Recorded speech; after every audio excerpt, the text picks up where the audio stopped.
Sziasztok, Galambos Tibor vagyok, a Ferencváros atlétája, a számom távolugrás és hármasugrás. Kis Tiborral azon dolgozunk, hogy a 23-as világbajnokságra kvalifikáljuk magunkat, illetve a jövő évi EB-re is kijussunk.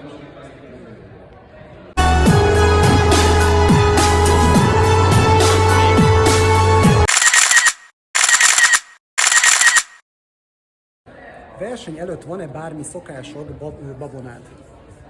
Hát nem kezdünk hátivel mondatot, babona, de egyébként így tartok egy ritmust minden edzés előtt és verseny előtt. Igyekszek a verseny is ugyanazt csinálni.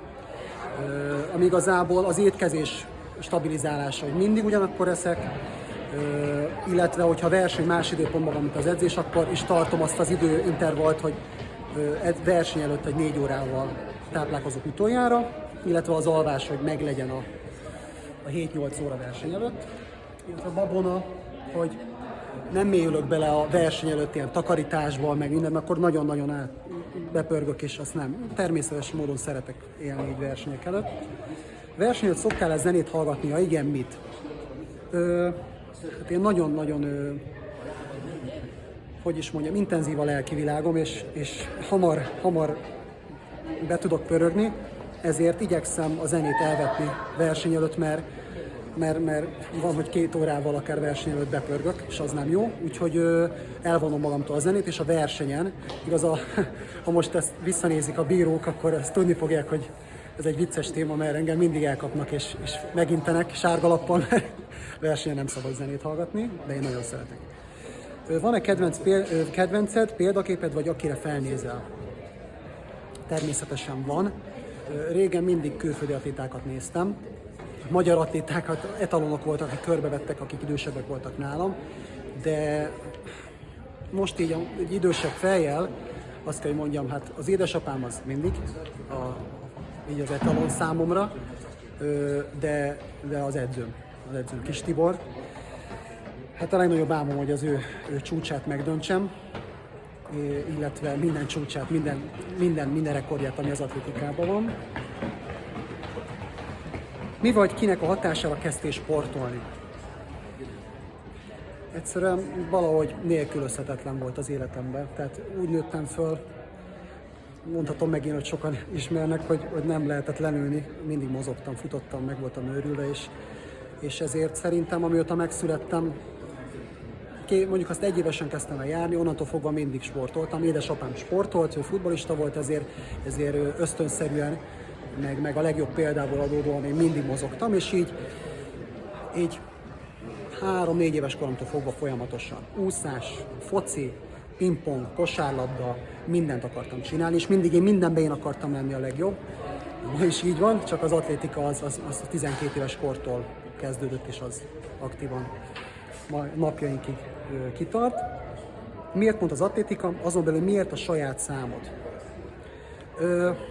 Az atlétikában éreztem azt, hogy mintha tényleg nekem találták el. Én vagyok az atlétika. Úgy éreztem egyből az első hónapokban, hogy így talán jobb sportágat nem is tudnék találni.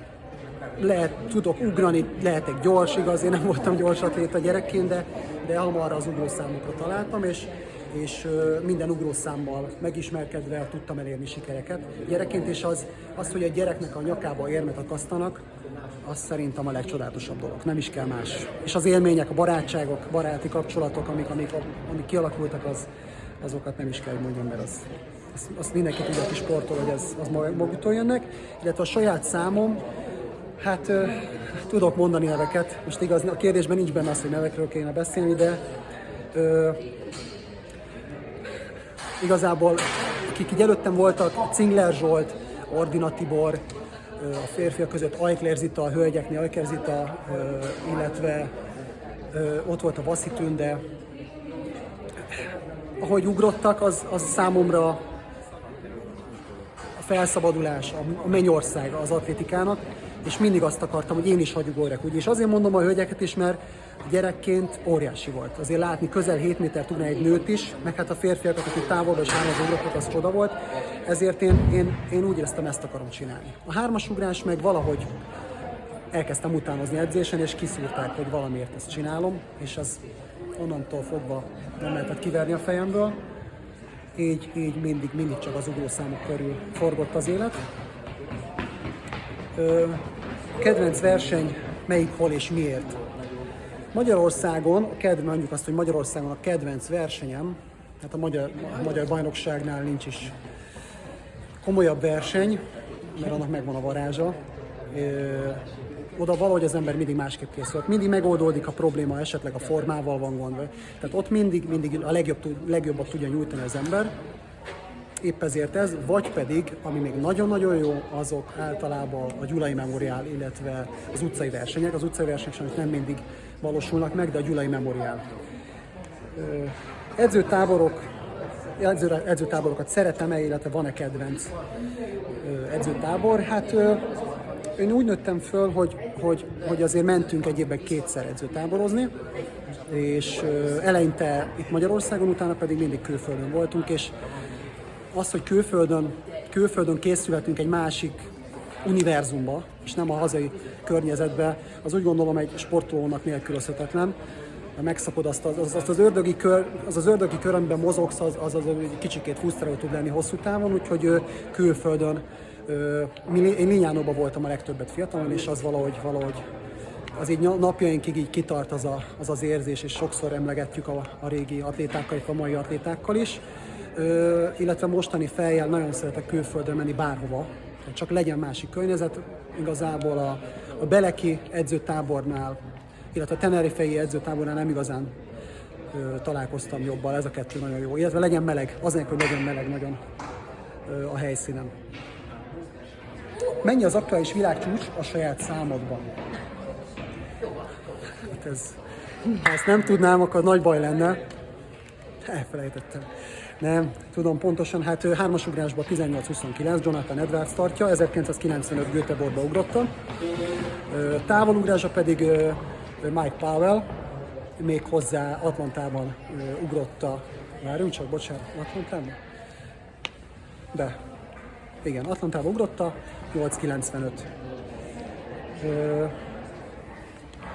Mi lehet a saját határod, eredményedben mit tartasz elérhetőnek? Ez egy különleges dolog, mert nem vagyok öreg, de azért 30 elmúltam, és sokszor, akik nem nagyon értenek az atlétika, az megkérdezik, hogy de hát mit tudsz még fejlődni? Miért nem tudtál annyit fejlődni 25 évesen?